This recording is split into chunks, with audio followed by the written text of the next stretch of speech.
Is there anything worse for a footy fan than having high hopes for your team at the start of every season only to have them dashed year after year? And when your team has previously had a rich history of success, things can start to get a little bit ugly. It's become the AFL version of Les Miserables. I'm going to burn my membership tonight. This Carlton jersey is gone. An uprising of the masses.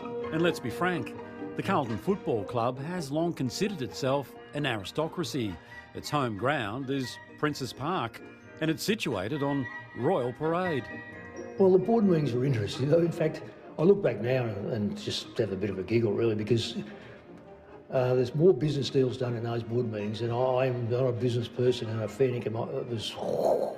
I just didn't have a clue what was going on. Carlton was the fourth of Mick Malthouse's clubs. A one-time foe, he'd become a friend, but not for long.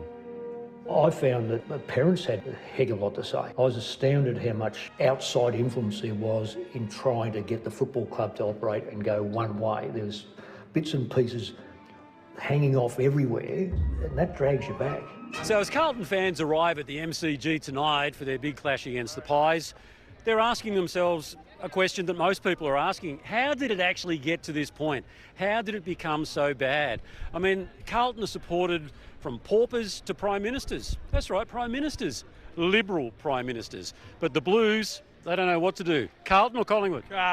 Hawthorn. Go the Blues! What's happened to them, mate? I don't know, mate, but we're here to support them tonight, so... Are you about to cry? I'm upset, but I'm here. Sir Robert Menzies was so revered by the club, he was afforded the honour of parking his car inside the ground. Yes, Blue Bagger Bob would watch his beloved team from the comfort of his chauffeur-driven Bentley. Malcolm Fraser was a regular in the Carlton rooms. On the eve of the 81 grand final, Big Mel dangled a carrot. Win the flag and come party at the lodge. They did, and they did. Some people think that this is an invitation just for the winning team. It's not. It's an invitation for Carlton when Carlton wins. And so there's only one thing to do, win next year and be back here next year.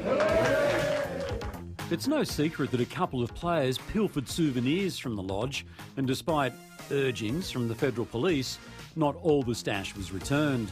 Fast forward to 2025, and today's crop of players stand accused of an even greater crime. They can barely steal a goal. How Carlton would love this to start the term. Not going their way so far this evening. Hooks it and misses. Carlton fans should have known early that 2025 was going to be one hell of a bumpy ride. In January, club president Luke Sayers had a lewd picture posted on his X account. Despite constant denials the pic was of his own doing, he stepped down as Blues boss.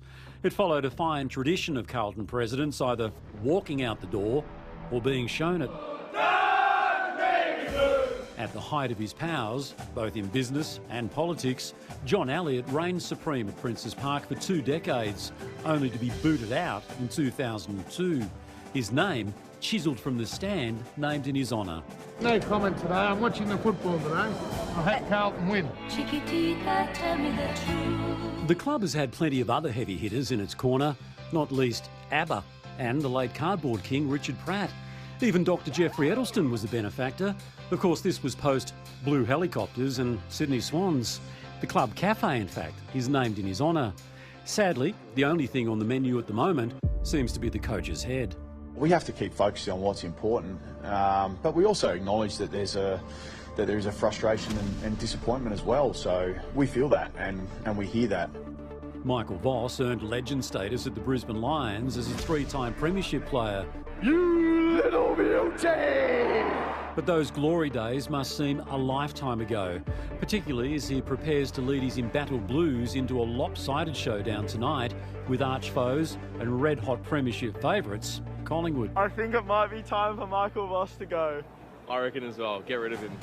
With finals all but out of the equation, it seems everyone at Carlton wants the curtain to come down on this year. But unlike Les Mis, no one will be wanting an encore performance.